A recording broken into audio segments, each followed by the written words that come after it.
आपको एक बहुत इंपॉर्टेंट आंखों की प्रॉब्लम के बारे में बताने वाला हूँ, जिसको बोलते हैं केरेटोकोनस। तो बेसिकली केरेटोकोनस होता क्या है? केरेटोकोनस एक कॉर्निया की प्रॉब्लम है। कॉर्निया जैसे आप देख रहे हैं हमारी आंखों का ये काला हिस्सा, जिसको कॉर्निया बोलते हैं, ये अपना शेप लूज करने लगती है और ये कॉनिकल हो जाती है। तो हमारी नॉर्मल कॉर्निया आप देख सकते हैं, जैसे ये ग्लास का स्ट्रक्चर है, ऐसा एक नॉर्मल कॉर्निया होता है जो स्फेरिकल शेप में होता है, और केरेटोकोनस में यही कॉर्निया हमारा कॉनिकल शेप में हो जाता है। तो इसीलिए इसको केरेटोकोनस बोलते हैं। केरेटो मींस कॉर्निया और कोनस मींस कॉनिकल। तो ये बीमारी है। अब ये बीमारी क्यों होती है, किसको होती है और उसको कैसे ठीक कर सकते हैं? तो बेसिकली केरेटोकोनस में जो कॉर्निया का शेप लूज होता है वो कुछ जेनेटिक रीजन से, कई बार हेरिडिटरी रीजन से, कई बार आई रबिंग, जो कि बहुत इंपॉर्टेंट कॉज है कि जो बच्चे आंखों को बहुत रब करते हैं, स्पेशली जिन बच्चों को आई एलर्जीज हैं और वो आंखों को रब करते हैं, रब करते करते ये कॉर्निया अपना शेप लूज कर देती है और केरेटोकोनस फॉर्म हो जाता है। अब केरेटोकोनस की वजह से बच्चों को ठीक से दिखाई नहीं पड़ता है, उनको चश्मा भी सेट नहीं होता है, उनको लेंसेज लगाने पड़ते हैं। तो ये प्रॉब्लम होती है यूजुअली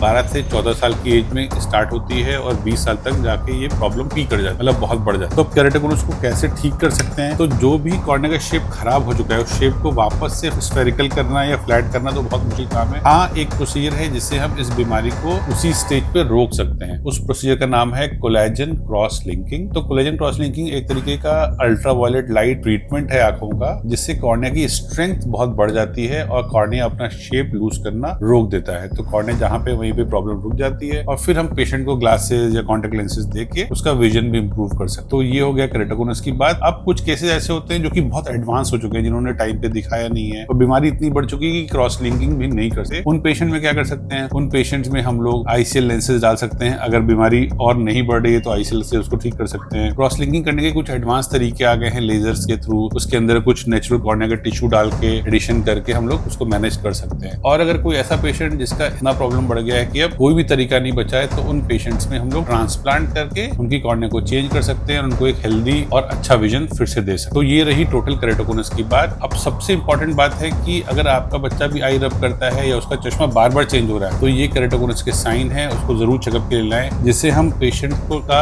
अर्ली डायग्नोसिस कर पाएं और अर्ली मैनेज कर पाएं। तो अभी हमने बात करी केरेटोकोनस के बारे में। अगले पार्ट में हम बात करेंगे इसके साइन, सिम्टम्स और ट्रीटमेंट के बारे में। Thank you.